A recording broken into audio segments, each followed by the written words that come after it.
Bueno, vamos a empezar por la causa más frecuente de esofagitis, que es la enfermedad por reflujo gastroesofágico, ¿ya?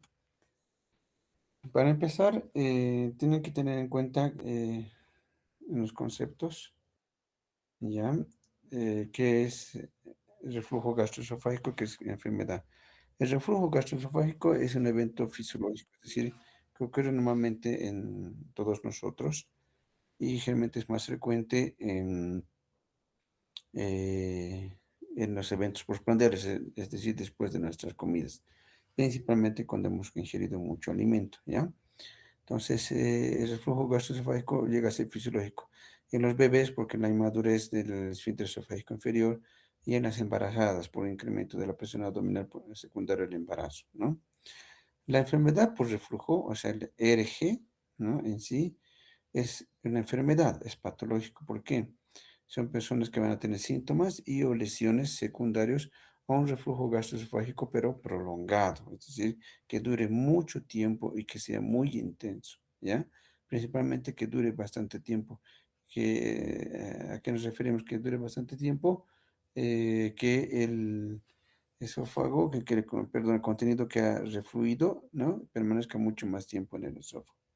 Es una enfermedad benigna, pero va a alterar ciertos aspectos de la vida laboral, social, psicológico, incluso el sueño, porque muchos eventos se dan mientras estamos durmiendo, ¿no? El concepto y el diagnóstico en sí del reflujo, ¿no? Eh, es bien variable en base a la literatura, a las regiones, etcétera.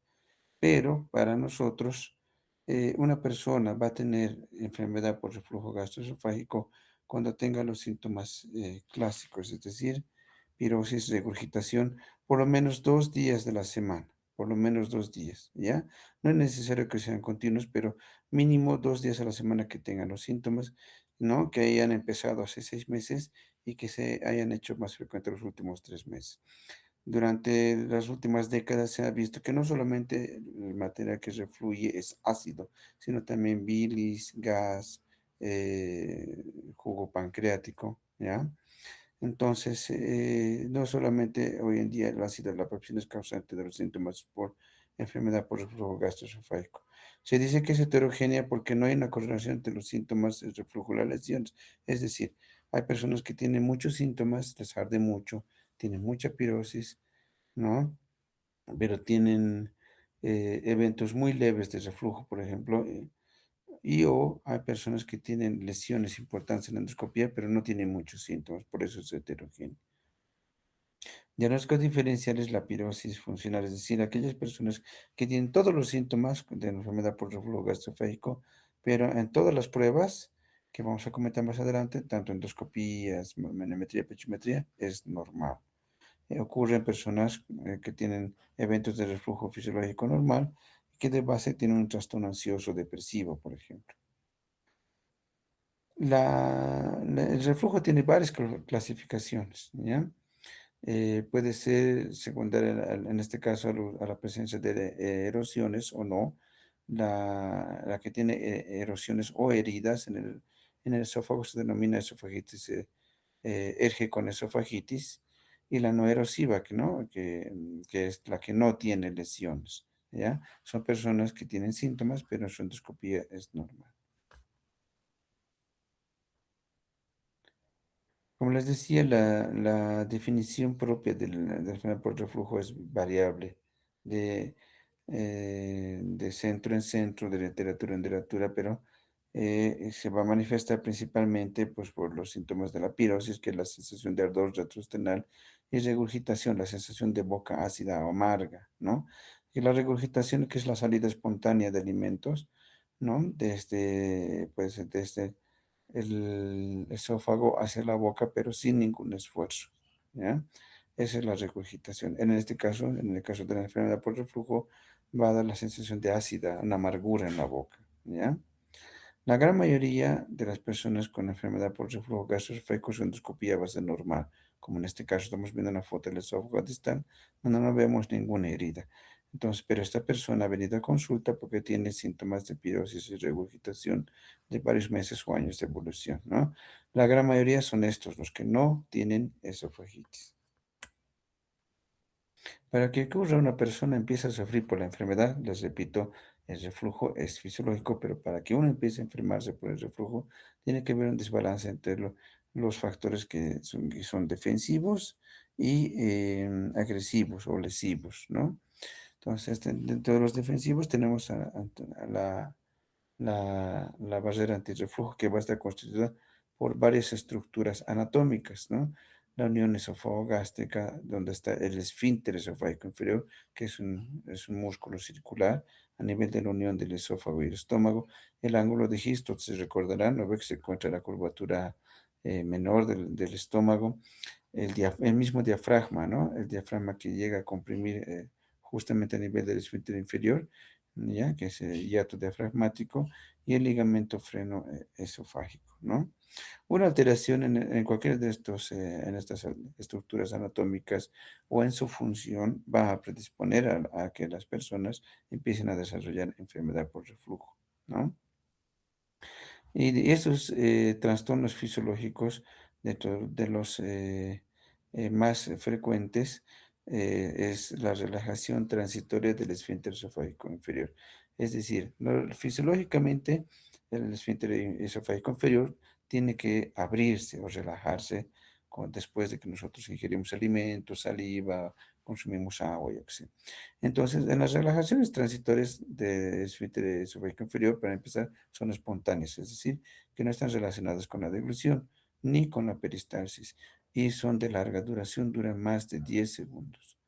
Esta es una de las causas principales que pueden predisponer, ¿no?, la enfermedad por reflujo gastroesofágico, ¿no? Como les decía, ¿no? Aquí están los componentes que estamos viendo en el cuadrito de la barrera antirreflujo, ¿ya? Otro factor que favorece, ¿no? Que nos va a proteger contra el reflujo es el aclaramiento esofágico. Este va a estar constituido por la peristalsis del esófago, de arriba hacia abajo, y ¿no ve? La salivación, tragar saliva. Luego viene la defensa tisular, es decir, la integridad de todas las células, ¿no? Del epitelio del esófago, ¿no? Cualquier factor que altere la membrana celular de ese epitelio también va a generar, más que los síntomas, pues heridas, la esofagitis o úlceras, ¿ya? Los factores lesivos es el material refluido, ¿no? Ácido, pepsina, reflujo duodenobiliar, pancreático que no está ahí, ¿ya? Eventos que aumenten, que predispongan la presión intragástrica, ¿no? Como la distensión gástrica, ¿ya? El sobrepeso, la obesidad genera un aumento de la presión intragástrica, el embarazo, ¿ya? Y un retardo en el vaciamiento gástrico. Uno de los factores, alteraciones fisiológicas del esfínter, les decía, es la relajación transitoria, ¿no? La otra es la hipotonía. La hipotonía es, ¿no? Tal vez uno de los eventos fisiológicos del esófago que va a generar los daños, va a generar esofagitis de grado importante, ¿no? Esta hipotonía pues puede estar influida el tono por diferentes aspectos, ¿no? Desde los fármacos, incluso algunos alimentos que llegan a generar o debilitar el tono del esfínter esofágico inferior, ¿ya? Como vemos aquí, hormonas que disminuyen y aumentan la presión del esfínter, dentro de las que disminuyen están el péptido vasointestinal activo, la somatostatina, la secretina, colecistocinina, los estrógenos, la progesterona, ¿ya? O sea, anticonceptivos, o por eso también el embarazo, ¿no? Que hay mucha secreción de progesterona, predispone a la hipotonía del esfínter inferior, que aumentan la gastrina, la sustancia P, serotonina y la motilina. Hay muchos fármacos, por eso hay que preguntar en la anamnesis en los pacientes que vengan a consulta si están consumiendo alguno de estos medicamentos, ¿no? Antagonistas de calcio como nifedipino, nimodipino, teofilina para el asma, fibratos, perdón, los fibratos que se usan para tratar dislipidemias, anticolinérgicos, antagonistas alfa, agonistas beta para hipertensión, alendronato fijador de calcio, benzodiazepinas, morfina, prostaglandina E1, E2. Medicamentos que refuerzan teóricamente el esfínter esofágico inferior, todos los prosinépticos, cisaprida, metoclopramida, domperidona, agentes colinérgicos, alfa-agonistas, antagonistas antiácidos y prostaglandina E2. ¿Ya? Y alimentos, todo alimento grasoso que tenga chocolate, café, cítricos, bebidas carbonatadas, o sea, gaseosas, alcohol, cebolla, especias y la menta son, alimentos que van a predisponer a la enfermedad por reflujo porque tienen la tendencia de estimular la relajación, ¿no? La hipotonía. La defensa tisular consiste está en tres niveles, estructurada. El epitelio, la preepitelial, perdón, es la que está compuesta por esta barrera de moco, bicarbonato, agua. Está secretada por las glándulas del epitelio, ¿no? Aquí agua, bicarbonato, que en sí van a neutralizar el ácido, ¿no? Que va a refluir. La barrera epitelial misma, ¿no? Que es una barrera de tipo mecánico, les decía, va a depender de la integridad de la membrana de las células epiteliales y de las uniones intercelulares. Y la barrera posepitelial, pues que está constituida por el aporte sanguíneo, ¿no? El aporte sanguíneo regular. Este aporte sanguíneo, pues, promueve la acción de las prostaglandinas, ¿no? O sea, las prostaglandinas, mejor dicho, perdón, mantienen íntegra esta barrera del aporte sanguíneo, ya que su déficit pues, va a hacer que haya una irrigación inadecuada. Y al haber irrigación inadecuada de la mucosa, va a haber un recambio celular en epitelio deficiente y por ende también no va a haber adecuada secreción de agua, moco y bicarbonato, ¿no? En la superficie. Los mecanismos agresivos van a estar constituidos por, ¿no?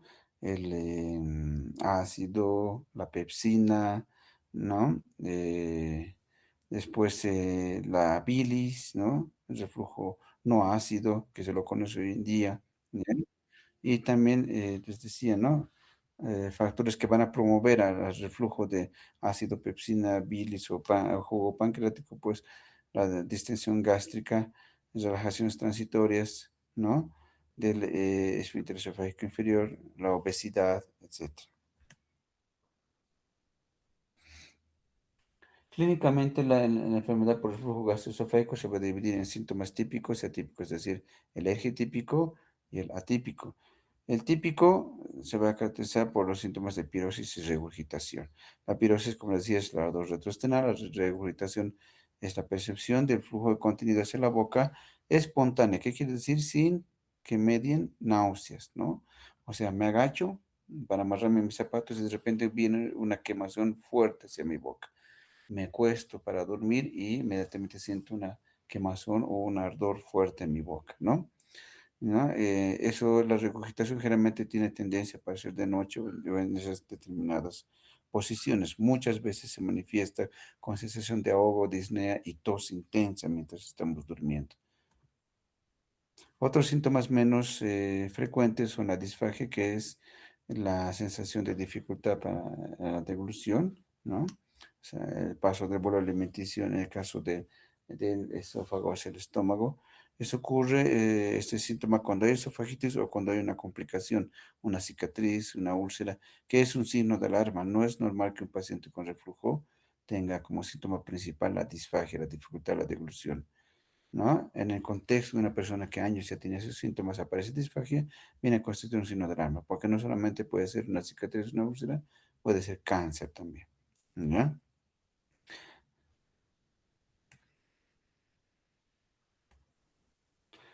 Los síntomas atípicos se los menciona, aquellos síntomas, o se los denomina también síntomas extrasofágicos. ¿Por qué? ¿No? Porque se ha visto, hay una asociación establecida y otra propuesta de síntomas extrasofágicos que ocurren en la laringe, en la vía aérea alta, etcétera, ¿no? Como por ejemplo la tos, les decía, la tos seca sin ninguna causa, predominantemente nocturna, laringitis crónica de años de evolución que el otorrinolaringólogo no puede tratar, asma, erosiones dentales, propuestas, sinusitis de larga duración, fibrosis pulmonar, faringitis, otitis medias recurrentes, etcétera, ¿no? Entonces, a esos síntomas extraesofágicos, a veces hay pacientes con reflujo que solamente vienen con estos síntomas, los extraesofágicos. A ese se le denomina ERG atípico. También están en menor frecuencia el dolor torácico de origen esofágico.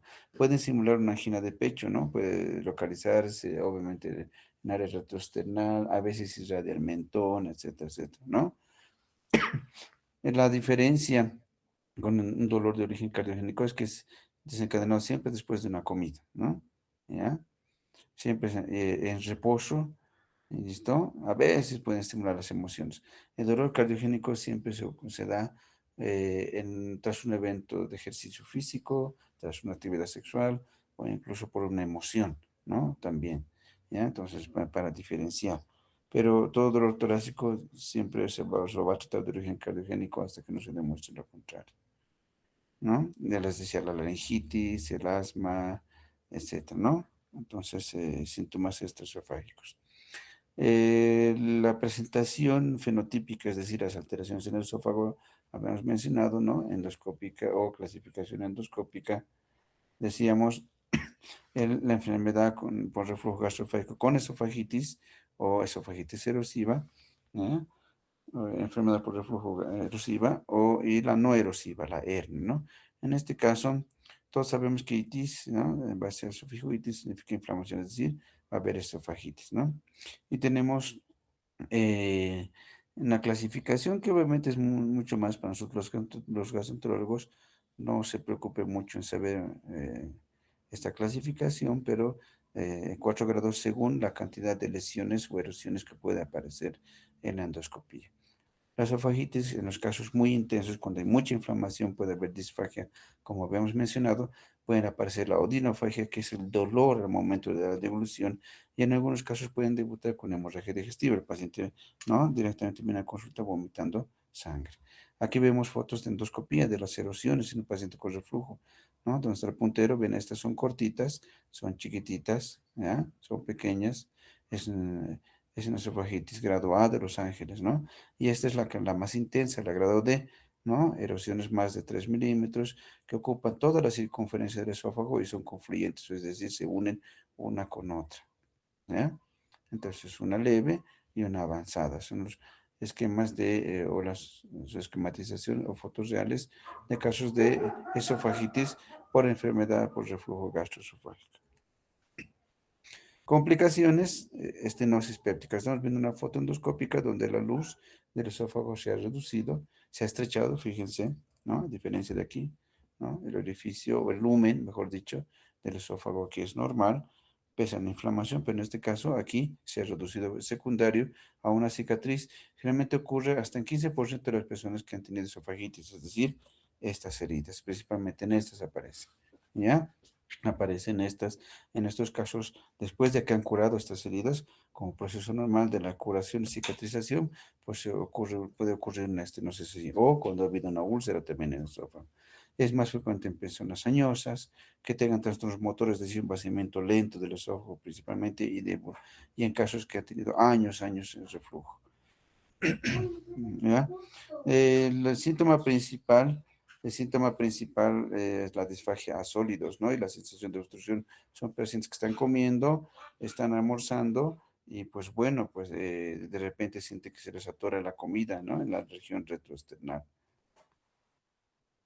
Luego viene el esófago de Barrett, que es tipo de metaplasia celular. Todos sabemos que la metaplasia es un recambio de tipo celular. Por ejemplo, aquí es epitelio estratificado, ¿no ve? Es el escamoso, estratificado, escamoso porque las células son planitas, como las escamas de un pescado. Son sustituidas por células columnares, es decir, que largas, estiradas, ¿no? Y en la endoscopía se ve así.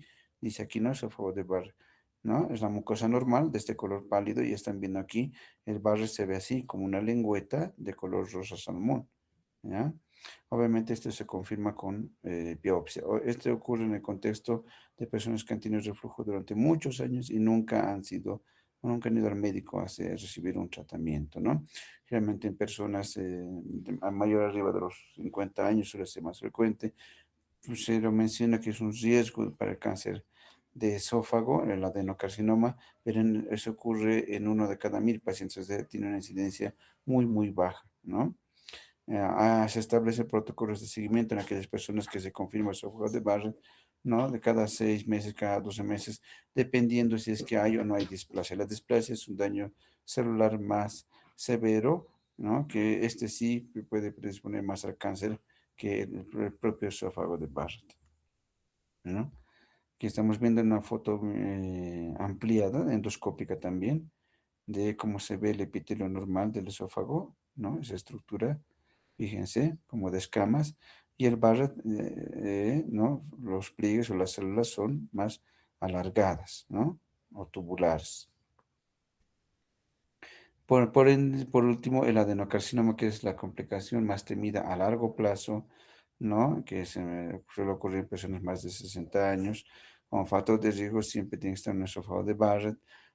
Suele ocurrir más en pacientes obesos porque son los que más tienen tendencia al reflujo. Y obviamente un reflujo crónico que no ha sido bien tratado o controlado, ¿no? Estamos viendo una foto endoscópica que de la elección exofítica. Fíjense cómo empieza a aparecer aquí varias lesiones exofíticas o estas tumoraciones acá, acá y acá, de un adenocarcinoma, ¿no? De esófago secundario a un eje crónico. El diagnóstico es clínico, ¿no? En primera instancia, siempre y cuando tengamos esos conceptos, ¿no? Conozcamos los síntomas, cuáles son los síntomas, la frecuencia, habíamos dicho mínimo 2 veces a la semana, ¿no? Y tenemos herramientas como esta es una encuesta, ¿no? El cuestionario GERD-Q, ¿no? Para pacientes con síntomas gastrointestinales superiores, que es una serie de preguntas, ¿ya? Que podemos hacer fácilmente en consultorio, incluso en población en general, para hacer un estudio de investigación para ver prevalencia del ERGE, en el cual nos orienta bastante hacia esta persona puede estar padeciendo reflujo, ¿no? Tiene un 70% de probabilidad de diagnóstico, pero cuando hay síntomas típicos, ¿no? Cuando hay síntomas atípicos, cuando son más tos, otros síntomas, entonces no es tan fidedigno, no es tan útil, digamos, esta tabla, ¿no? Otra forma de diagnosticar es, principalmente cuando el paciente tiene síntomas típicos, es hacerle tratamiento con IBP, está el omeprazol, ¿no? 1 o 2 veces al día, dependiendo de los síntomas. Si hay síntomas nocturnos, ahogamiento, ¿no? Tos nocturna, entonces darle dosis en la noche también de omeprazol. Y si el paciente mejora, ¿no? Entonces el diagnóstico tiene una sensibilidad alta del 75%, ¿no? Ayuda al diagnóstico a hacer un tratamiento empírico también. Siempre esto, ¿no? Como les decía, ¿no? En un bienestar en todos estos aspectos, pues nos va a dar una calidad de vida, no solamente es relacionada a la salud, ¿no? Es social, laboral, ¿no? Entorno familiar, etcétera. Pues como métodos diagnósticos tenemos la endoscopía, que tiene una sensibilidad baja, menor a 50, pero ¿por qué? Porque solamente es útil cuando encuentra erosiones, como hemos visto, ¿no? Como les decía, la gran mayoría de los casos de enfermedad por reflujo es no erosiva, es decir, sin lesiones en la endoscopía, ¿no? Pero sí tiene los síntomas típicos, ¿no? En algunos casos no es necesario hacer la endoscopia cuando el paciente ya tiene síntomas definidos, tiene todos los días, que mejora con omeprazol, ¿no? Pero sí, por ejemplo, sí es necesario hacer en aquellos pacientes que no han mejorado con el tratamiento, digamos, de inicio, ¿no? Los pacientes que recurren cada vez, toma omeprazol, mejora, lo suspendo, otra vez tiene síntomas, ¿no? O cuando hay un signo de alarma, principalmente cuando hay disfagia o hay un vómito, hematemesis, ¿no? Principalmente.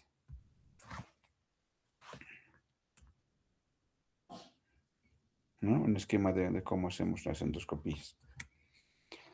La biometría de 24 horas es un estudio que se encarga de cuantificar el reflujo ácido en 24 horas, ¿no?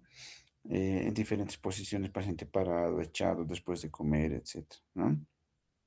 En un tercio de los pacientes, ¿no? Que tienen síntomas de reflujo es normal el estudio, ¿no? Y está indicado principalmente para confirmar, porque muchas veces hay la duda, hay ancianitos que o muchas personas que no saben la frecuencia de sus síntomas, en aquellos pacientes que no responden al tratamiento durante varios meses, en aquellos pacientes que quieren hacerse una cirugía y no tomar más medicamentos, tiene sus indicaciones específicas pedir una pechimetría. Para esto se necesita este dispositivo, ¿no? Es un dispositivo, un software, ¿no? Que va a registrar los eventos de reflujo durante 24 horas. Este está conectado a una sonda que se le mete por la nariz al paciente hasta el estómago, ¿no? Bueno, hasta el tercio inferior del esófago, mejor dicho, ¿no? Porque es ahí donde nos interesa, se evalúan los cambios de pH ácido. Otro estudio es la impedanciometría con pechimetría, es un estudio mixto. La impedanciometría y manometría esofágica se encargan de medir la motilidad del esófago, contracciones y presión de los esfínteres, ¿no? Este es el único método, la manometría principalmente, ¿no? Es bastante útil cuando hay dolor retroesternal, ¿no? Y más que todo es la única prueba que nos ayuda a confirmar una hernia de hiato, ¿no? Alteraciones de presión, hipotonías, relajaciones transitorias, etcétera. Es bien parecida a la pechimetría, si se evalúa al paciente con una sonda por la nariz hasta el esófago, hasta la altura del esfínter esofágico inferior, pero es ambulatorio, es decir, el paciente va a hacerse como una ecografía o una endoscopía, ¿no? No, el estudio no es de 24 horas. Lo que estamos viendo es una cápsula endoscópica, bueno, que no es tan útil en los casos de reflujo, pero es útil en otros trastornos, pero hay pacientes que son bien reacias a que se les haga una endoscopía por el miedo, el trauma y otras experiencias, ¿no? Y si hay necesidad de evaluar, pues necesariamente con imágenes, pues tenemos esta opción, ¿no? Que es una cámara en forma de una cápsula, ¿no? Puede tomar hasta 100 fotos por minuto, dependiendo, ¿no? O hasta 180 fotos por cada 2 minutos y nos toma fotos de todo el trayecto, desde la boca hasta el ano, ¿no? Y por eso que eso hace que el análisis y el informe demore bastante tiempo. El tratamiento principal es eliminar los síntomas, es decir, que el paciente mejore su ardor, su acidez, su tos de noche, su ahogamiento, yo qué sé, ¿no? Que curen las heridas cuando hay esofagitis, ¿no? Y en lo mejor que se puede evitar que se repitan los síntomas, ¿no? Entonces podemos tratar o prevenir las complicaciones como el esófago de Barrett, estenosis, etcétera, ¿no? Por ende, el objetivo principal fuera de eliminar los síntomas que el paciente esté sin dolor, sin acidez, mejorar su calidad de vida, porque estas personas, cuando es importante, muy intenso el reflujo, pues tienen una afectación social relacionada que eh, evitan ir a eventos familiares, reuniones, navidades, años nuevos, salir con los amigos, yo qué sé, porque saben que les va a hacer mal la comida o el alcohol, ¿no? Que generalmente a veces llegan a consumir, ¿no? En las saliditas, si no hay alcohol, pues hay gaseosas y demás, ¿no ve? Y eso hace pues que se aíslen socialmente.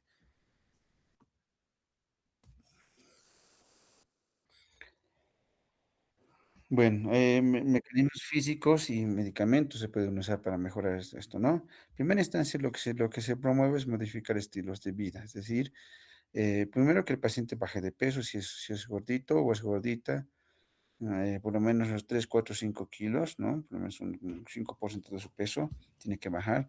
Otra es el momento de dormir, como estamos viendo, elevar la cabecera, ¿no? Unos 15 centímetros. Puede ser elevando el colchón, aumentando almohadas, o lo más práctico es elevar el catre, como están viendo aquí,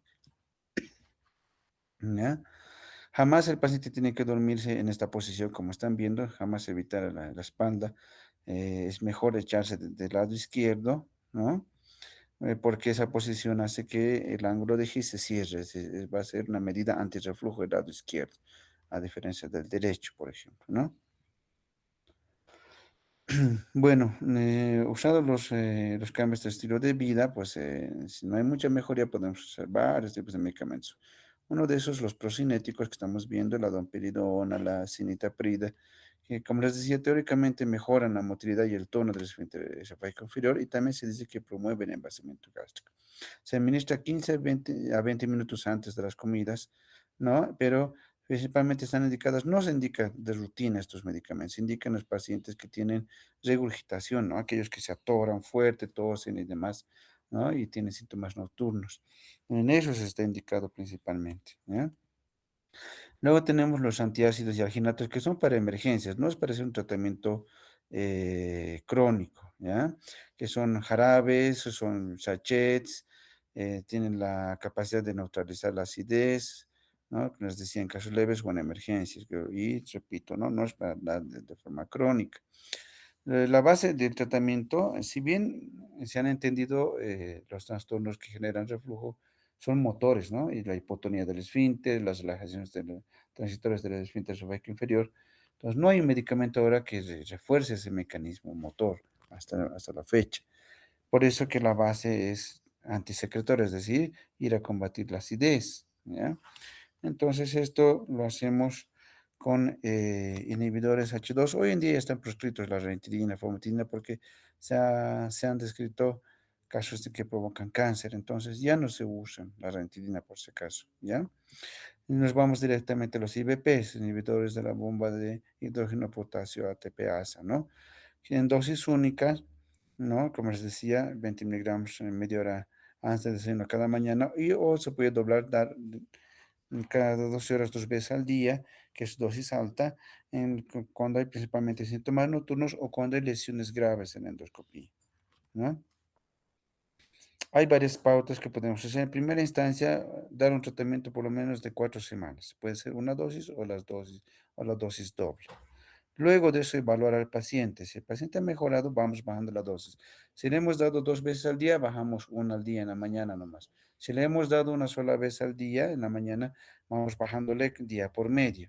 Una semana, la siguiente semana vamos dándole cada 2 días y así, ¿no? Vamos bajando. Lo ideal es que el paciente tiene que estar 6 meses en tratamiento, porque se ha visto que si cortamos antes, el paciente puede recurrir de manera importante. Hay algunas veces que el omeprazol normalito no les sienta muy bien a los pacientes o no les ayuda mucho. Entonces, se puede cambiar a otro tipo de IVPs que es el esomeprazol, que dura 24 horas, ¿no? Y está indicado principalmente cuando hay esofagitis, es decir, cuando hay heridas en el esófago, ¿ya?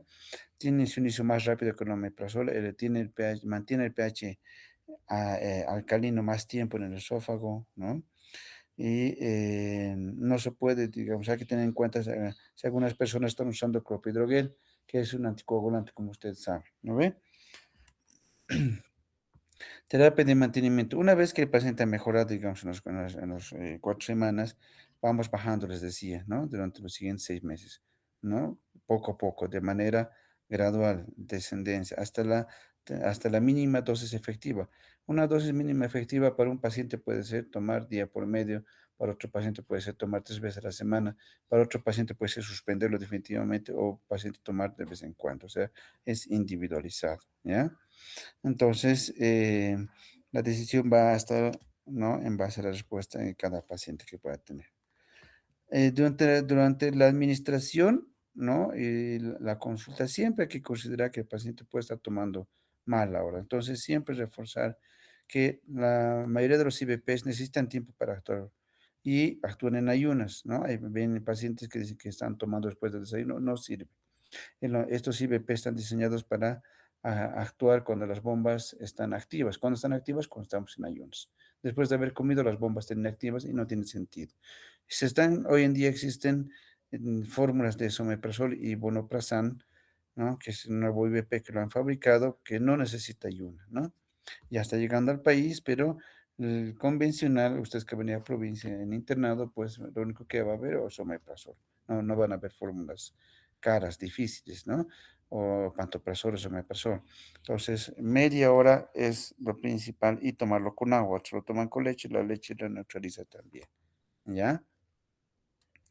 En aquellas personas que llevan mucho tiempo tomando IBPs, que son dependientes o que no responden, en primera instancia, confirmar, hacer las pruebas de pechimetría y manometría para ver realmente si es reflujo, porque puede ser un problema de ansiedad, estrés, preocupación u otro tipo de enfermedades que vamos a hablar a continuación. Y si se confirma con estas pruebas de pechimetría y manometría, hay que considerar la terapia quirúrgica, ¿no? En ese tipo de pacientes. Bueno, aquí hay un video que por obvias razones por el tiempo no lo vamos a ver, ¿ya? ¿Alguien tiene una pregunta, una duda hasta aquí?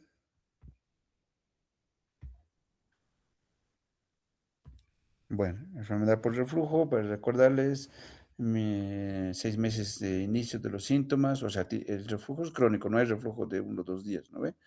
Es 6 meses, cuando yo digo que empezar 6 meses, ya estoy hablando que la enfermedad es crónica, que se haya incrementado o se haya hecho más frecuente los últimos 3 meses y que por lo menos tenga síntomas 2 veces a la semana, ¿ya?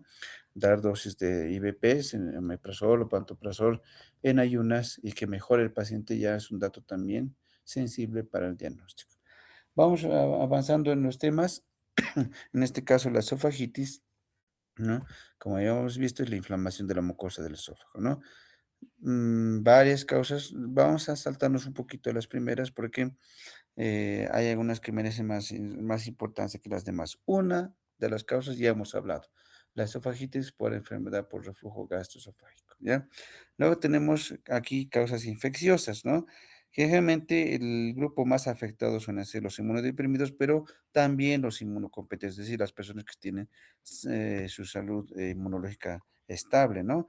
Pero de base pueden tener alguna alteración o alguna condición, como por ejemplo tener trastorno motor como la calasia, tener enfermedad de colágeno como la esclerodermia, usar corticoides, ser diabético, añoso, alcohólico, desnutrido, etcétera, ¿no?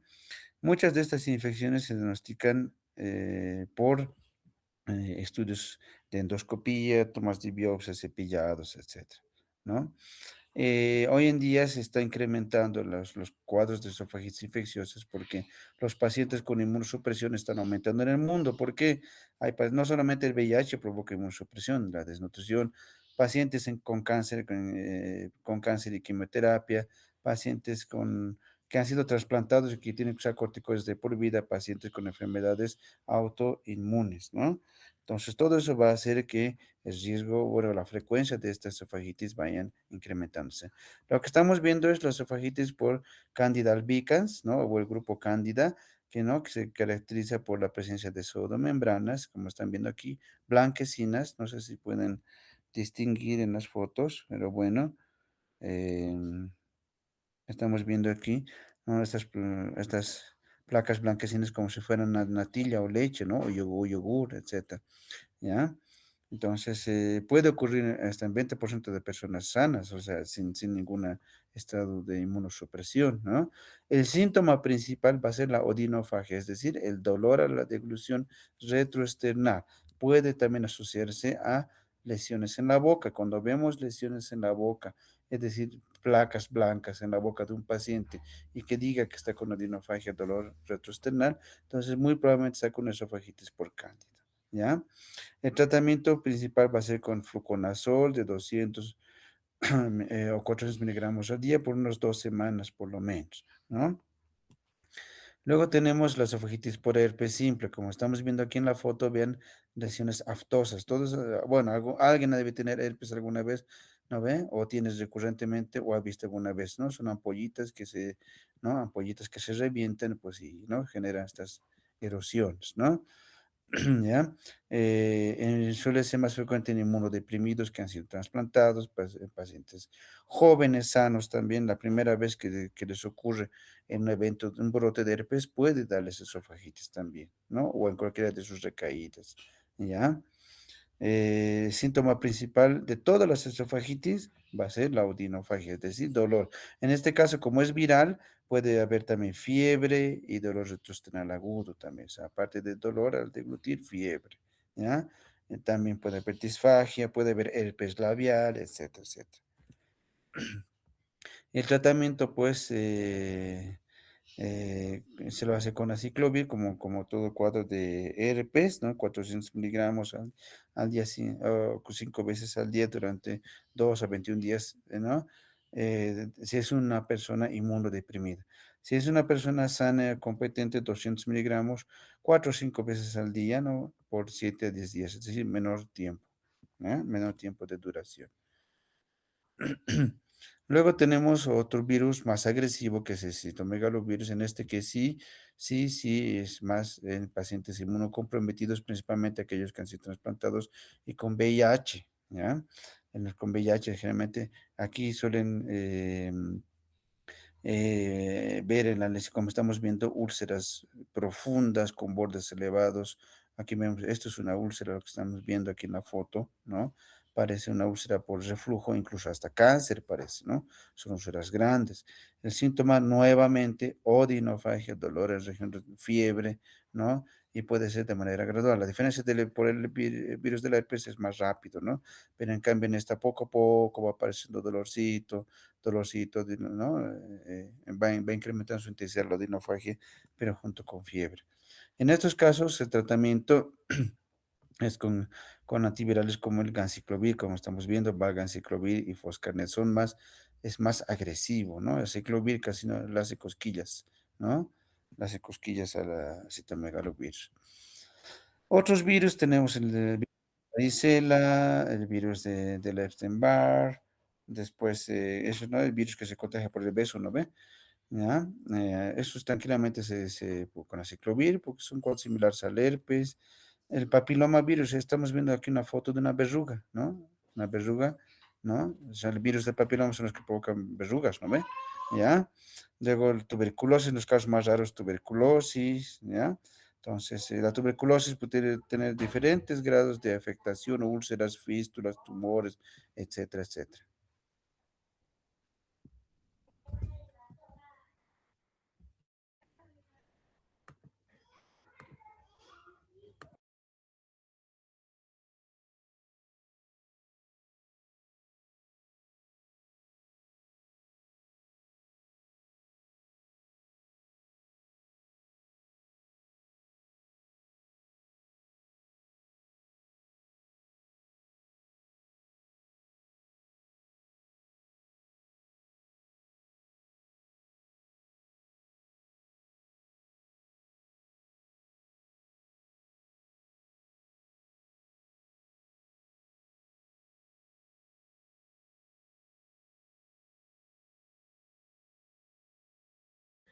Bueno, me disculpo, es un asunto familiar. Ya. Entonces les decía, ¿no? Aquí vemos un esquema de una esta fotito endoscópica de un papiloma, ¿no? Las que son las que generalmente provocan verrugas, cáncer de cuello uterino, etcétera, ¿no ve?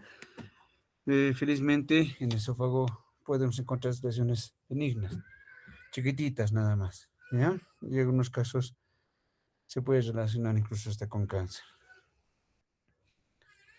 La tuberculosis, como les decía, no tiene varias formas de presentación. En este caso, fíjense, una úlcera extensa, muy grande. Todo lo que están viendo en blanco en la derecha es una úlcera profunda por tuberculosis, ¿no? Las cepas GMT puede ser no solamente por Mycobacterium tuberculosis, puede ser por Mycobacterium bovis, ¿no? Aquellas personas que acostumbran a tomar leche no pasteurizada. Y el tratamiento obviamente es con el esquema actual, más corticoides para evitar la cicatriz, porque semejante úlcera va a dejar cicatriz y nos va a generar disfagia. Luego de los infecciosos, vamos a aquellos que son inducidos por fármacos. La incidencia, pues, es generalmente de 4 para cada 100.000 habitantes, ¿no? Muchas veces no se sospecha de los medicamentos que pueden generar la esofagitis, ¿no? En los niños es muy poco frecuente encontrar por su posología, es decir, los niños usan gotas, jarabes, ¿no ve? Y el daño que puede generar puede ser por cáustico, es decir, un daño químico local, ¿no? Los antibióticos, los analgésicos antirretrovirales, la quimioterapia, ¿no? Pueden generar esofagitis. Aquí tenemos una larga lista de varios medicamentos, antibióticos, doxiciclina, tetraciclina, clindamicina, rifampicina de la tuberculosis, penicilina incluso, ¿no?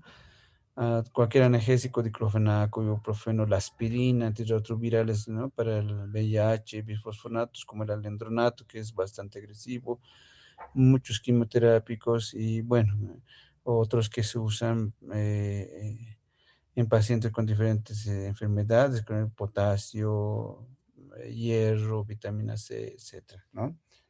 El denominador en común para que una persona tenga esofagits por medicamentos es que es mala técnica para tomar, es decir, no la toman con mucha agua, o con agua, ¿no? O un sorbito chiquito. Lo ideal es que todo medicamento por lo menos se tome con medio vaso de agua, ¿no? Entonces les decía, como son químicos, todos los fármacos tienen ¿no? Son químicos, son fármacos que tienen una composición ácida o alcalina, dependiendo de eso, que vamos a profundizar más adelante, pues por eso que tienen un daño cáustico, ¿no? ¿Qué es eso? La radiación cáustica es una quemadura por químicos.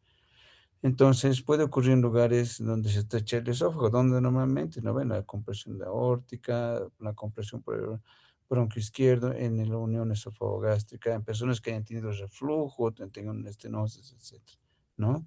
Va a depender del tamaño, de la cápsula. Hay algunos que vienen con un gel que es medio pegajoso y hace que se quede más tiempo en el esófago, etcétera. El síntoma, como todo esofagitis, va a ser la odinofagia, también dolor retroesternal. Se dice que muchas veces hay inspiración, ¿no? Y en los casos más extremos, disfagia. Entonces, esofagitis, odinofagia, nuevamente síntoma principal, ¿no? Siempre hay que preguntar la forma en que ingieren sus medicamentos, ¿no? Les decía, no toman con mucha agua o se toman su medicamento y se ponen a dormir o se echan, por ejemplo, ¿no? Entonces eso va a promover que hayan lesiones, ¿no? Que hayan lesiones en eso por medicamentos, ¿ya? Endoscopía, cuando es signos del ano, disfagia, por ejemplo, ¿no? Para descartar otro tipo de lesiones, ¿no? Pero si tenemos bien claro que el paciente no está tomando bien su medicamento, el alendronato, por ejemplo, tienes bien claro, tiene que tomar el paciente con mucha agua y tiene que estar en posición sentada o parada por lo menos 2 horas. Nunca tiene que echarse el paciente que toma alendronato. Y se usa bastante el alendronato por si acaso, ¿no? Para la osteoporosis se usa, ¿ya? Entonces hay diferentes tipos de lesiones que pueden verse en la endoscopía, ¿no? ¿Ya? Y la resolución suele ocurrir suspendiendo el medicamento, ¿no? Y obviamente hay que darles medicación, ¿no? Omeprazol, antiácido sucralfato, etcétera. Y siempre explicarle a sus pacientitos cómo tienen que tomar los medicamentos cuando son fuertes, como analgésicos, algún antibiótico, etcétera, etcétera, ¿no? ¿Ya? Siempre esto, ¿no? Bastante reforzar, educarles que tienen que tomar con mucha agua y tienen que estar permanecer erguido o sentado media hora por lo menos. Medicamentos, hago una lista, los antibióticos, las tetraciclinas, ¿no? Que habíamos mencionado, ¿ya? Siempre la mala técnica, es decir, toman con muy poca agua, a veces no toman sin agua, ¿no? Por hacerse los machitos. Analgésicos, ¿ya? Todos tomamos analgésicos alguna vez, pero no nos provoca. Claro, si tomas eventualmente no, pero si tomas seguido y no lo tomas con mucho líquido, sí. Y si encima no tomas omeprazol, es muy alto el riesgo de que haya erosiones úlceras en el esófago, ¿no? Bifosfonato, el endronato, es un fijador de calcio, es decir, ¿no? La mayor parte de los casos por mala técnica, es decir, que las personas no se quedan erguidas o lo toman con mucha agua. El potasio en jarabe es bastante común en cardiología, por ejemplo, ¿no? Que los pacientes les dan mucho diurético cuando se edematizan y los diuréticos hacen que baje el potasio, pues, y bueno, para evitar eso se les da cloruro de potasio, que es muy cáustico, ¿no? Puede generar esofagitis. El sulfato ferroso es un suplemento para tratar la anemia, ¿no? Entonces, siempre, entonces repito, la posición, la ingestión con agua, ¿ya? Con mucha agua, etcétera. Otro cápita importante es la esofagitis por cáusticos, muy importante, ¿ya? ¿Qué es un cáustico? Es una sustancia que ocasiona lesiones similares a una quemadura, pero son químicos, ¿no? Existen, según su pH, los ácidos y los álcalis, ¿no? Son de uso bastante común, ya que están en detergentes, desinfectantes, blanqueadores, disolventes, en pilas, en cosméticos, están casi en todos ¿no? En diferentes concentraciones. Hay picos en niños de menores de 5 años, tiene un pico a los 2 años, porque es la edad en la que los bebés empiezan a caminar y empiezan a explorar el mundo, se meten todo a la boca, ¿no? En los adultos, con intento autolítico, se quieren suicidar, en ancianos porque no ven bien, se confunden, pacientes psiquiátricos y alcohólicos, pues o sea, en estos, pues, tienen en común muchas veces un consumo intencional y en otros accidental. Ya puede haber una mortalidad de hasta un 4%, ¿no? Pero incluso hasta el 50% de las personas se pueden morir cuando han sido de forma autolítica, ¿no? De ingesta voluntaria. Los álcalis tienen diferentes mecanismos de lesión. En anatomopatología se han visto esto, ¿no? Los álcalis producen necrosis por licuefacción, ¿ya? Y los ácidos generan necrosis coagulativa, o sea, úlceras con coágulos. Muchos de los pacientes cuando ingieren estos, como quema, es horrible, dicen, yo obviamente nunca he tomado, pero me imagino que esa sensación de ardor es tan intensa que generan estos, que muchas veces por su mal sabor algunas veces son expulsados inmediatamente de la boca, ¿no? Ese sería el mejor de los casos. Pero los que han logrado ingerir, pues por el mal sabor, generan náuseas y vomitan. Y así se genera un fenómeno de reexposición, o sea que el daño, la quemadura es peor en aquellas personas que han vomitado cuando han ingerido un cáustico. Incluso hasta pueden lesionarse la vía biliar. Los álcalis son inodoros, insípidos, ¿no? Aquí vemos la soda cáustica, no sé si la conocen. Algunos han usado alguna vez en su casita para destapar la cañería con se tapado, ¿no ve? La cocina, a veces el baño, ¿no? Entonces vienen perlitas en forma de perlitas como este, en polvo, en líquido, etcétera, etcétera. La gravedad de las lesiones va a depender de la concentración, ¿no? De la concentración y la cantidad y el móvil, es decir, si ácido occidental o autolítico, ¿no? Tenemos el hidróxido de sodio, la sosa cáustica, la soda potásica, el amonio, el hipoclorito de sodio, que es la lavandina, pero precisamente es una de las que menos lesiones genera. Ácidos tenemos el ácido clorhídrico, que es el agua de batería, ¿no? El ácido sulfúrico, nítrico, etcétera. En diferentes presentaciones están. Los que más predominan son los álcalis, porque los ácidos se los reserva para los talleres de mecánica y demás, ¿no ve? Como esta, la lavandina, ¿no? Lejía le dicen en otros países, ¿no ve? Ya, aquí la sosa cáustica que viene en polvo, ¿no? Obviamente hay álcalis para uso industrial que obviamente son mucho más corrosivas, mucho más agresivas, ¿no? Los síntomas son variables, pero obviamente siempre va a predisponer la dinofagia de inicio. En los estadios tardíos, es decir, después de días, una semana o 2 semanas de que ha pasado la ingesta, puede haber disfagia y habla de complicaciones. Puede haber dolor retroesternal o epigástrico si ha sido un ácido, por ejemplo, ¿no? O sea mucho consumo, mejor dicho, del álcali, ¿no? Como se inflama tanto el esófago, pues el paciente no puede deglutir y ahí se lo reempieza, ¿no? A chorrear la saliva. Vómitos, como les decía, los vómitos son peligrosos, quema otra vez. En caso de los niños, no dejan de comer, no sabes por qué, pero no comen, ¿no? Entonces, es bien importante valorar, intentar saber qué tipo de sustancia química ha tomado. Muchas veces no saben cuando se quieren matar. En el campo, si van a provincia, lugar cálido, los insecticidas por si acaso son ácidos, ¿no? Y es bien común allá, se pelean, se pelean, toman insecticida y bueno, llegan a emergencias vomitando sangre. El método diagnóstico para abordar las lesiones, la endoscopía, tiene que ser la endoscopía lo más pronto posible y obviamente en un centro especializado, ¿no? Con un endoscopista que tenga experiencia. ¿Por qué? Porque cuando hay este tipo de quemaduras puede perforarse el esófago al hacer la endoscopía, ¿no? Nos sirve para establecer complicaciones agudas, pues, y ¿no? Las lesiones pueden ser variables, como estamos viendo, inflamación, úlceras, necrosis, sangre, coágulos, varias cosas podemos ver. Aquí estamos viendo, ¿no? Exudado, o sea, erosiones, ulceraciones lineales que están cubiertas, parece hongos, ¿no? Es bien parecida a la cándida, pero esto es fibrina. Aquí estamos viendo necrosis, por eso la mucosa se ha puesto negra, o sea, esto ya es tejido muerto, que lo más seguro que está sí o sí va a ir a estenosis esofágica. Una clasificación endoscópica, les repito, no se preocupen en este caso, ¿no? Porque es más para los endoscopistas, ¿no? Hay 3 grados, obviamente los más severos son del 2B para adelante, donde hay úlceras profundas, ¿no? Se afecta, hay aparición de necrosis focal, como has visto, ¿no? Se pone negro el esófago, ¿ya? Y bueno, en algunos casos hasta esófago perforado podemos ver, ¿no? Y estos grados, el 2, 3 y demás, la mayoría van a ir a estenosis, es decir, por el proceso de cicatrización se les va a estenosar el esófago. Hay fases clínicas, la fase aguda hasta las tres primeras semanas después de la ingesta, donde hay mucho dolor, cialorrea, ¿no? Dinofagia, etcétera, etcétera.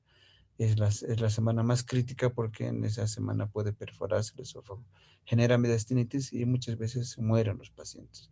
Las mediastinitis son bien difíciles de tratar. Una vez que el paciente, en el mejor de los casos, ha pasado las 3 semanas, han bajado los síntomas, viene la fase subaguda, que son de 4 a 8 semanas, los siguientes 2 meses, digamos, ¿no? segundo mes después de la ingesta. Es la fase de las complicaciones por la fibroblástica, donde empiezan a aparecer las estenosis, ¿no? Entonces, como mensaje, como dice aquí, no inducir vómitos, no realizar lavados gástricos, jamás introducir sonda nasogástrica en un paciente que ha ingerido cáusticos. Diferente que sea los órganos fosforados, los raticidas, ¿no? Vean, se metan la sonda, laven el estómago, no pasa nada. Pero es cáustico, si el paciente ha ingerido un ácido, un álcali, que no vomite, no darle leche, no hay que darle nada, ¿ya? No los lavados, etcétera, etcétera. Es una persona con quemadura interna. Obviamente, cuando hay perforación, aquí el paciente tiene que ser operado, ¿no? Y en los casos, pues, en la fase crónica o subaguda, eh, en esa fase tenemos que hacer estos estudios contrastados, lo que estamos viendo es radiología con contraste, ¿no? Para valorar estenosis que aparece en el segundo mes, ¿no? Esta es una imagen endoscópica, una estenosis con fibrina, ¿no? Sinónimo de que había una úlcera, una lesión, ¿no? Que ha generado esta complicación de estenosis. Y aquí vemos esta foto es radiológica. Esta imagen donde está el puntero es el calibre nomás del esófago. Fíjense cómo se ha adelgazado, porque es bien delgadito, ¿no? El contraste lo pinta el esófago, ¿ya? Y el tratamiento en estos casos es pues dilatación, ¿no? Hay que abrirle. Pero este caso que estamos viendo de la foto radiológica ya no es para dilatación. Este de la endoscopía sí, porque solamente es anular, es solo un segmento. En cambio, este, fíjense, es casi todo el trayecto del esófago. En este simplemente es hacer un trasplante de colon al esófago. La ingesta de pilas de botón entre de cáusticos porque estos tienen una carga alcalina, ¿no? La incidencia va en incremento porque hoy en día hay tantos juguetes a pilas y demás, entonces antes había juguetitos de maderita y plastiquito nomás en mi época, ahora casi todo es electrónico, ¿no ve? ¿No? Entonces el mayor riesgo en los niños es más severo en aquellas pilas grandes de 2 centímetros o 20 milímetros, ¿no? Es bien dramático, es bien grave la lesión de por la ingesta de pilas, el daño genera por tres mecanismos. Mecánico, porque el esófago de los niños es, pues, ¿no? Unos 2 centímetros, ¿no? Entonces, esto genera úlcera por presión, provoca isquemia porque está comprimiendo a la pared, le quita la irrigación. Otros por la electricidad, ¿no? Como está cargado con una pila, genera electricidad, ¿no? Genera daño mecánico, eléctrico y álcali. Al último se chorrea líquido alcalino, tiene un líquido adentro, ¿no? No sé si alguien alguna vez ha habido una pila en una radio, yo qué sé, ya han visto, después de tiempo lo han abierto, un líquido, no ve, medio naranja. O sea, tres mecanismos, mecánico, eléctrico y alcalino. O sea, por eso que las lesiones son bien importantes y muchas veces se encuentran hasta perforaciones, incluso hasta 4 horas de que el paciente ha ingerido, ¿no? El niño ha ingerido una pila. Pues mucho, mucho cuidado con las pilas con botón. Obviamente lo más recomendable es sacarlo lo más pronto posible, ¿no? Que es una fotoendoscópica de la pila en el esófago de un niño, ¿no? Ver si hay estenosis, fístulas, etcétera, etcétera, ¿no? Ya a veces, pues, ¿no? Incluso hasta años después de la ingesta de pilas pueden haber complicaciones, es decir, la estenosis, ¿no? Para terminar el tema de esofagitis, tenemos la segunda causa de esofagitis después de la enfermedad por reflujo, que es la esofagitis eosinofílica, ¿no? Es una enfermedad crónica, igual que el ERGE, pero es de tipo inmunológico, ¿no? Está mediado por exposición a antígenos. Y los antígenos que son la dieta, ciertos alimentos como las proteínas principalmente, ¿no? Sus síntomas se caracterizan por alteraciones motoras, es decir, disfagia, ¿no? Disfagia, ese es el síntoma principal de esta esofagitis, de la esofagitis eosinofílica, ¿no? Como decía, es la segunda causa de esofagitis en el mundo después del ERGE. Se ve que hay más en países desarrollados, ¿no? Países, ¿qué se llama? Estados Unidos, Europa y demás, pero en nuestros países también está apareciendo, ¿no? Hay una prevalencia elevada en Estados Unidos, 50 por cada 100.000 habitantes en adultos y 40 por cada 100.000 en niños, ¿no? Les decía, hay un incremento de reporte de sus casos en paralelo junto con el asma bronquial, ¿no? Y se habla mucho de teoría de higiene. Es una teoría antigua, ¿no? Que puede justificar por qué este tipo de enfermedades están aumentando. Es decir, la teoría de la higiene se refiere a que, bueno, una vez, desde que se han empezado a fabricar, ¿no? Elementos de limpieza, que hasta para todo tenemos, ¿no? Ve, el limpiador para baños, otro para pisos, otro para azulejos, otro para vajilla, otro para vidrios. Entonces tenemos una amplia gama, ¿no? De estas sustancias. Y también, bueno, los jabones y demás. ¿Qué es lo que pasa, no? ¿Qué es lo que dicen? Bueno, el desarrollo de antibióticos para curar enfermedades infecciosas, etcétera. Todo esto ha hecho que nuestro sistema inmune, pues bueno, como andamos más limpios, ¿no? Cada vez y tenemos mejores antibióticos, hace que nuestro sistema inmune se estimule lo menos posible como antes, digamos, como antes de la era de los antibióticos o antes de la era de estos, ¿no? Aditivos de limpieza, bueno, los vamos a llamar. Entonces, nuestro sistema inmune estaba acostumbrado, ¿no? A que comamos con nuestra mano sucia, a veces no había tiempo, simplemente no había jabón, y bueno, no pasaba nada si comías con tu mano sucia después de haber trabajado, después de haber entrado incluso al baño y demás. Entonces, eso hacía que nuestro sistema inmune esté activo, ¿no? Y no nos enfermemos fácil. Hoy en día, ¿no? Hay un desbalance en el sistema autoinmune. ¿Por qué están apareciendo eh, tanta enfermedad autoinmune, ¿no? Porque, bueno, pues no, valga la redundancia, no se ha desarrollado de manera adecuada, ¿no? Porque ya deja de recibir el estímulo que eran las cargas bacterianas que venía con la comida, ¿no? Entonces eso hace, ¿no? Dice que está promoviendo que haya muchas enfermedades autoinmunes, no solamente de este tipo, sino en todo, ¿no? Artritis, lupus y demás, ¿ya? Es un trastorno mixto porque está mediado no solamente por hemoglobina, sino también por células, los eosinófilos, ¿ya? Entonces, siempre va a haber un antecedente, un gran antecedente de atopía familiar. Es decir, el paciente tenía rinitis, tiene asma, tiene urticaria o alguna enfermedad alérgica de base, ¿no? ¿Ya? La respuesta inflamatoria alérgica es bien similar a la del asma, ¿ya? Con las, ¿no? Linfocitos TGLP2, ¿no? Que estimulan los TCD4 y pues van a promover la síntesis de diferentes interleucinas proinflamatorias, la 5 la 3 etcétera, ¿no? Y aquí vemos otras como la eutaxina 1, eutaxina 3, etcétera, etcétera. ¿No? Todos estos inmunomoduladores, pues, van a activar las células TGLP2, que estas van a activar la producción de inmunoglobulina E, que es la que está media en todos los procesos alérgicos, ¿no ve? A través de los linfocitos B, ¿no? Todo esto, ¿qué va a hacer? Va a generar una alteración estructural, va a alterar la estructura, ¿no? Del esófago, porque va a haber metaplasia de glándulas, el músculo liso del esófago se va a engordar, se va a hipertrofiar, va a haber depósito de colágeno, se va a ver más duro el esófago, ¿no? Y también va a haber incremento de angiogénesis, más vasos, ¿no? Más vasos y venas en el esófago, es decir, ¿no?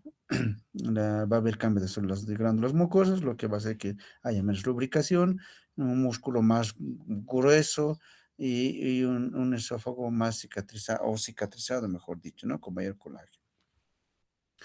Todo esto va a generar trastornos motores, pues no se va a contraer bien o se va a contraer muy enérgico y estenosis, ¿no? Por la cicatriz, por la fibrosis, por ese depósito de colágeno que hemos visto, ¿no? Hay una proteína que se llama la proteína mayor básica del eosinófilo que funciona también como agonista del receptor de la acetilcolina. Todos sabemos que la acetilcolina, ¿no? Es la que va a gobernar la función del músculo liso, ¿eh? Por ende, va a promover más la contracción que la, ¿no? Relajación. Entonces, hay una amplia agregación familiar, es decir, siempre va a haber de base, hemos dicho, una enfermedad atópica, ¿no? Puede ser rinitis, asma, etcétera. Y hay agregación familiar, por eso que se sospecha que tiene que haber una predisposición genética. Hay varias alteraciones que se mencionan, pero en muchos casos no se ha podido encontrar una asociación genética, ¿no? También se menciona que puede ir asociado a una enfermedad por reflujo gastroesofágico, ¿no? Pero lo que no se sabe si es el origen o la consecuencia de la esofagitis anafílica, ¿no? Los síntomas va a variar según las edades, ¿no? En adultos puede ser en niños, en adultos entre la tercera y cuarta década, y la predisposición que tres cuartas partes, es decir, la gran mayoría de los afectados son varones, ¿no? Y se dice que es de raza caucásica, ¿ya? Los síntomas en los adultos va a ser la disfagia, impactación de alimento que se le tranca, a veces pirosis, a veces regurgitación, dolor torácico, pero el síntoma principal va a ser la disfagia. En los niños, dolor abdominal, pirosis, regurgitación, disfagia que está casi al final, fallo de medio, es decir, estos niños no crecen, ¿no? El diagnóstico de esto, de la esofagitis eosinofílica, es por biopsia, no es clínico. Se puede sospechar en un varoncito o varones, ¿no? Que tras ingerir carne de pollo, por ejemplo, o de res, siempre siente esas molestias. No siente lo mismo con el arroz, la papa, por ejemplo, ¿no? El diagnóstico tiene que verse en las biopsias, más de 15 eosinófilos por campo de gran aumento. Entonces, el diagnóstico es mediante endoscopía. En la mayoría de los casos, la endoscopía es normal. No pueden verse ciertas alteraciones, ¿no? Como en una especie, en el esófago, en una especie de anillos, etcétera, surcos longitudinales, erosiones, nódulos, granos, dicen, ¿no? ¿Ya?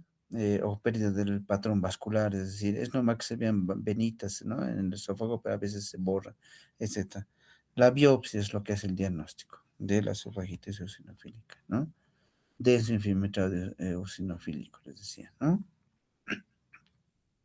El tratamiento va dirigido a sacar los estimulantes antígenos, que son la proteína. Entonces, se da este tipo de suplementos. Puede empezarse dieta elemental exclusiva, dice, ¿no? Es el reemplazo de proteínas por aminoácidos, estas fórmulas, ¿no? Por unas 6 semanas, ¿ya? Entonces, el problema es que es costoso, el sabor que aburre. No sé si alguien ha probado alguna vez. Si tiene abuelitos en la casa que tomen, prueben, rico la primera vez, pero tomar todos los días es aburrido, ¿no? ¿Ya? No está indicado para tomar de forma crónica, ¿no? Entonces, pero en los cuadros agudos, porque generalmente los estimulantes son las proteínas los que pueden generar, ¿no? Este tipo de alimentos, los síntomas de desencadenar. Dieta exclusiva empírica, pues se va haciendo una lista de alimentos que se van excluyendo de manera progresiva, ¿no? Como la leche de vaca, soya, trigo, huevos, pescados, mariscos, frutos secos, etcétera, ¿no? Pero, como les decía, no puede vivir el paciente toda su vida con fórmulas o sin carne, entonces se les va a ir reintroduciendo de manera progresiva, ¿no? Para que estos pacientes tampoco no se desnutran. Otras pruebas, si los mandamos al inmunólogo, se hacen estas pruebas, los prick tests, ¿no? Eliminación de alimentos basada en pruebas de alergia, ¿no? Se hacen pruebas con carne de pescado, carne de res, pollo, todos los alimentos que han visto, ¿no? Que generalmente son proteínas. Y obviamente, pues en base a estas pruebas, los que den positivas no se le da al paciente. Y todas las que no, obviamente el paciente tiene que consumir de manera normal. Fármacos, IVP, omeprazol, porque se ha visto que hay asociación con reflujo, y corticoides sistémicos en los casos graves urgentes, cuando hay mucho dolor o una disfagia importante que el paciente se puede broncoaspirar, por ejemplo, corticoides sistémicos, hidrocortisona. ¿No? Y los de base son los tópicos, que son estos. La fluticasona, que es un corticoide, no sé si alguno de ustedes tiene rinitis o usa esto, ¿no? En aerosoles que se chisguetean la naricita, ¿no ve? Entonces, estos no son los mismos que para rinitis, el paciente tiene que tragárselo, nada más tiene que disparar, ¿no? El aerosol, un disparo o dos disparos, ¿no? En los adultos durante 6 a 12 semanas, ¿no? La fluticasona, ¿ya? Que eso hay en el medio. En los casos más severos que no responden, se usan inmunomoduladores como acetoprina, mercaptopurina, ¿no? En algunos que no pueden dejar los corticoides, se vuelven dependientes, todo el tiempo están con corticoides, pero los efectos adversos, aunque sean aerosol, pues osteoporosis, ¿no? Psicosis y demás, entonces es mejor cambiar la acetoprina a otro tipo de inmunomoduladores. En algunos casos, pues algunos pacientes hay que hacer dilataciones como la esofagitis por cáusticos, ¿no? Cuando hay cicatrices hay que hacer dilataciones endoscópicas, ¿no? A veces muchas sesiones. Aquí estamos viendo una foto, un paciente con esofagitis eosinofílica, no hay ninguna herida, cicatriz, pero simplemente el paciente ha comido carne y se le ha quedado trancado ahí, ¿no? Se le ha impactado ahí. ¿Listo? Hasta aquí lo que es el tema de enfermedad por reflujo, esofagitis. ¿Alguien tiene alguna duda, alguna pregunta?